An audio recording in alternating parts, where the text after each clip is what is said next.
Ay guys, for this video, magluluto tayo ng tortang talong. Pero nating tortang talong ay kakaiba. Ibang version naman to na ating ng tortang talong. Nilaga ko lang, tapos ayun, binalatan ko na lang. Binalatan ko na siya. Tapos, hiwain natin yan sa gitna guys. Ayan, hiwain natin sa gitna. Tapos saka natin ibuka. Doon natin lalagay yung ating ingredients. Maglalagay tayo dyan ng another ingredients nya. Ibang version to ng ating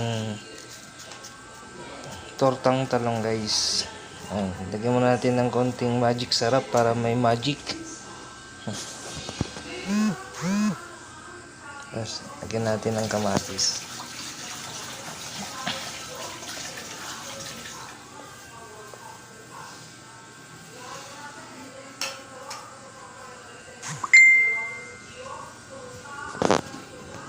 Iway lang natin yan ng mga maliliit. Sakto lang yung liit. Iway lang natin ng maliliit yan. Sibuyas kalahati lang ilalagay ko kasi mahal yung sibuyas eh.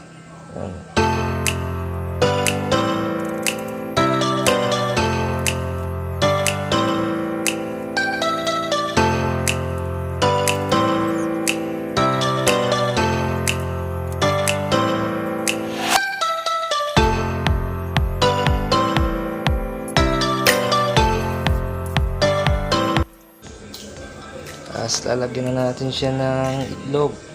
Isang itlog lang. Okay na yan. Nagulit natin ng magic sarap yung ating itlog. Ayun. Kunti lang naman yan. Kaya maglalagay, malinis naman yung kamay ko. Kaya ako pinakamay.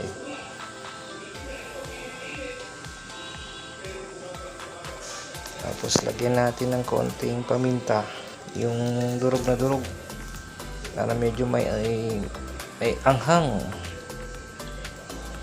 Konting asin.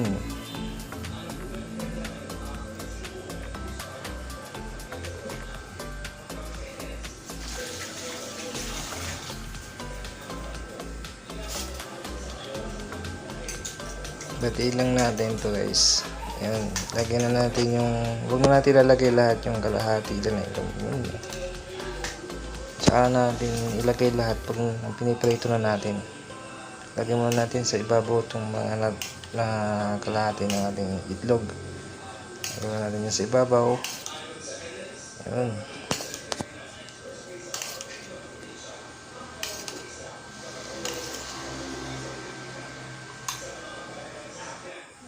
Ito na siya guys, oh. Diba? Napakasimple lang. Ang version ng torta to.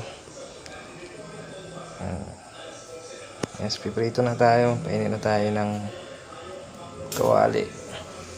Lutuin lang natin siya sa medium fire. Huwag masyado malakas para hindi siya mabigla at hindi masunog yung ating itlog.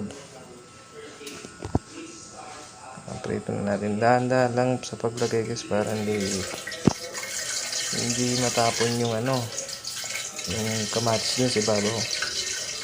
Dahan-dahan lang yung paglagay.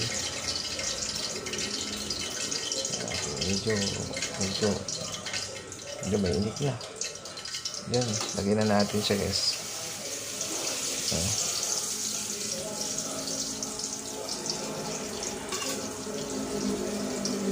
Ayun ang apoy lang para hindi siya masunog agad. Tapos lagyan na natin yung kalahati ng binati natin itlog. Yun o. Ayun.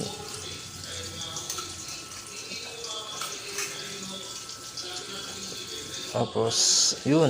Okay na yun. Ito na yung ating tortang talong guys na ibang version naman. Ayos o. Masarap o. Healthy. Luto na to guys. Guys, luto na yung ating tortang talong. Ibang version naman.